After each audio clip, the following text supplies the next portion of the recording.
In the whole of her life, Skye Cree would never get used to how brutal one human being could be to another. If given the opportunity and the motivation, man or woman could be one cruel, sick beast. She'd taken that as fact for a dozen years or more. It's what drove her to hunt down the monsters, those who preyed on others, who set their sights on the most vulnerable and attacked, at times without reason or logic.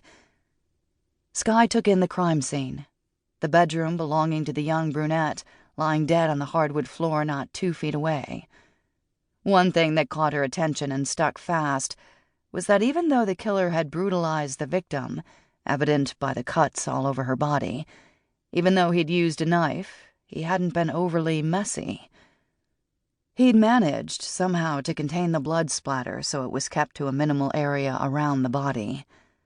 She also thought he'd spent some time here with the victim. Skye considered both significant. She took a second glance around the room.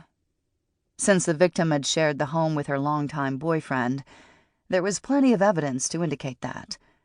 Both nightstands held the usual clutter. One spoke female with its collection of body lotions, a box of Kleenex, a bottle of water, and a few odd pieces of jewelry. The other table held all the guy stuff: the TV remote, a pump bottle of lubricant, a stack of sports magazines, a cell phone charger, and the clock radio. The body hadn't, in fact, been discovered until said boyfriend had flown home a day early from his business trip to Dayton, Ohio.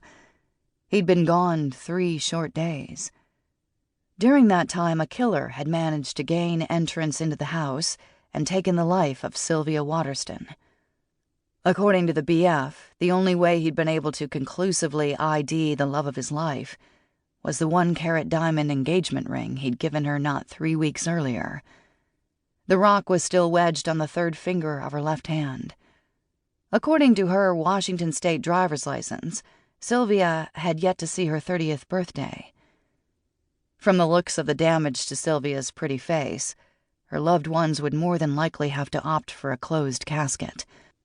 Skye shook her head at that gruesome thought. In her mind, if a person could get used to dealing with this kind of vicious cruelty on a regular basis, she didn't believe he was right in the head. She'd seen death before, had come close to it herself a time or two. If she counted the dreams that came to her in the night, visions that wouldn't let her be, she'd seen and experienced quite a bit in her 26 years.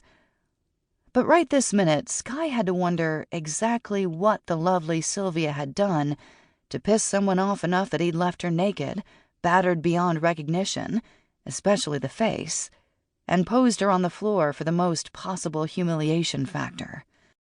He'd taken the time to do all that while he all but set up shop in her bedroom, which meant he'd spent an inordinate amount of time admiring his handiwork and making sure Sylvia made a statement, or rather her body did.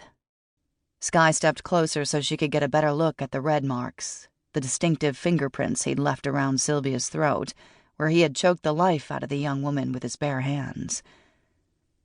Had he strangled her before he'd taken some kind of blunt object and smashed her pretty face in? Skye wondered. And when exactly had he taken out his knife and started slicing? That determination she'd have to leave to the medical examiner. At this point, she couldn't even tell which method had ended Sylvia's life. She chewed her bottom lip and tried to figure that out for herself. She'd already taken a tour of the adjoining bathroom and hadn't spotted a visible trace of blood anywhere there. But then they were just getting started. The crime scene people hadn't yet worked their magic. No doubt they'd earned their stripes on this one.